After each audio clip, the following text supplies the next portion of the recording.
فتح مکہ کے موقع پر آپ کے علم میں ہے کہ اکرمہ رضی اللہ عنہ جو ابو جہل کے بیٹے تھے تو وہ بھاگ گئے تھے، فرار ہو گئے تھے.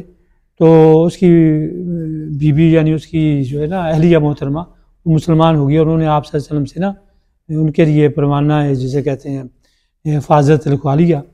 تو وہ ایک چادر بھی نشانی کے طور پر آپ نے تھی، تو وہ پیچھے روانہ ہو گئی. تو اتنے میں وہ جو تھا نا ایک کشتی پر سوار ہو کر نا سمندر میں روانہ ہو چکا تھا یمن کے لیے، یا مجھے شہر کا نام نہیں.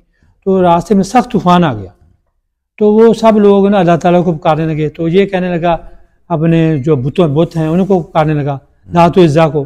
تو لوگ کہنے لگے، انہیں سختی سے جھڑکنے لگے کہ یار تو کیسا بندہ ہے کہ تو اللہ تعالیٰ کو چھوڑ کر اپنے بتوں کو پکار رہا ہے. تو وہ اس نے پھر بھی اللہ کو پکارنا شروع کیا. وہ کہتا ہے یہی تو بات محمد صلی اللہ علیہ وسلم کہتے تھے. تو اس نے بھی بتوں کو پکارنا شروع کر دیا. تو جب اس کے ساتھ یہ واقعہ پیش آیا نا، کشتی باحفاظ کنارے لگ گئی، تو اس نے آگے جانے کا ارادہ ترک کر دیا.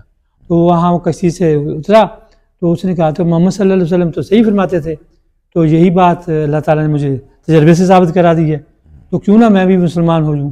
جب اس نے ارادہ کیا تو اتنے میں اس کی بیوی بھی پہنچ گئی، اس کی گھر والی. تو وہ کہنے لگی یہ دیکھو آپ صلی اللہ علیہ وسلم نے آپ کو جو ہے نا حفاظت کا پروانہ لکھ دیا ہے، تو آپ میرے ساتھ واپس چلیں تو مسلمان ہو جائیں. تو وہ کہنے لگا میں نے بھی یہی ارادہ کیا ہے. تو وہ راستے میں اس نے نا ہم بستری کا ارادہ کیا، بیوی تھی اس کی. تو اس نے کہا خبردار ابھی آپ مسلمان نہیں ہوئے، آپ مجھے ہاتھ نہیں لگا سکتے.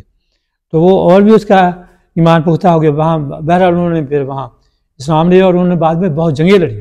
اور وہ جو تھے نا اپنے جنگ یمامہ میں جو جنگ ہوئی تھی مسلمہ کذاب کے خلاف، اس میں لڑتے ہوئے اس میں ایک کمانڈر تھے. تو وہ سب سے پہلے حضرت ابو بکر انہیں بھیجا تھا، وہاں شہادت پا گئے تھے.